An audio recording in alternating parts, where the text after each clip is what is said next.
2024 का आम चुनाव जीतने के लिए कांग्रेस के बनाए गए मजबूरी के गठबंधन इंडी अलायंस ने संविधान को लेकर खूब झूठ फैलाया था। कहा था कि अगर भाजपा सत्ता में आई तो वो संविधान बदल देगी। ये आजकल फैशन चला हुआ है। मोदी जी के लोग कह रहे हैं कि भैया हम इसको बदल देंगे, ये इसको हम चेंज कर देंगे, इसको फेंक देंगे, इसको फाड़ देंगे।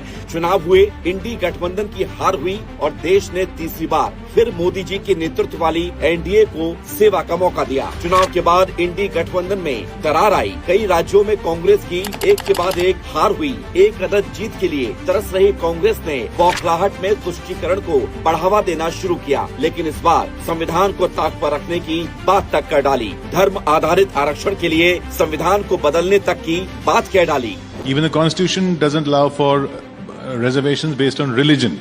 Yes, I agree. Let us see, let us watch, let what court comes out. We have started something. I know that everyone will go to the court.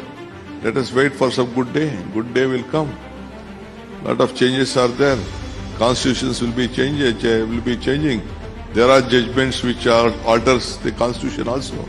ये कर्नाटक के डिप्टी सीएम हैं, कांग्रेस के बड़े नेता हैं और ये खुलेआम संविधान बदलने की बात कह रहे हैं। अब जिनके लीडर ही संविधान के नाम पर खाली किताब लेकर घूमते हो, वो ऐसी बात कह सकते हैं। और वैसे भी कांग्रेस के राज में संविधान का विरोध करने की पुरानी परंपरा रही है। ये देश का दुर्भाग्य ही रहा है कि संविधान का पहला संशोधन फ्रीडम ऑफ स्पीच यानी अभिव्यक्ति की आजादी का हुआ था। देश के प्रथम प्रधानमंत्री पंडित नेहरू ने संविधान की आत्मा पर प्रहार करते हुए पहला संशोधन अभिव्यक्ति की आजादी पर कैंची चलाने का किया था। राजनीतिक फायदे के लिए नेहरू ने अनुच्छेद 356 का भी धड़ल्ले से दुरुपयोग किया था। नेहरू ने अपने शासनकाल के दौरान चुनी गई सरकारों को बर्खास्त करने के लिए 6 बार अनुच्छेद 356 का इस्तेमाल किया। उनकी बेटी इंदिरा गांधी ने तो अनुच्छेद 356 का इस्तेमाल करने का एक रिकॉर्ड ही बना डाला था। आपातकाल के उस अमानवीय दर्द को कोई नहीं भुला सकता है जब तत्कालीन प्रधानमंत्री इंदिरा गांधी ने अपनी तानाशाही मानसिकता को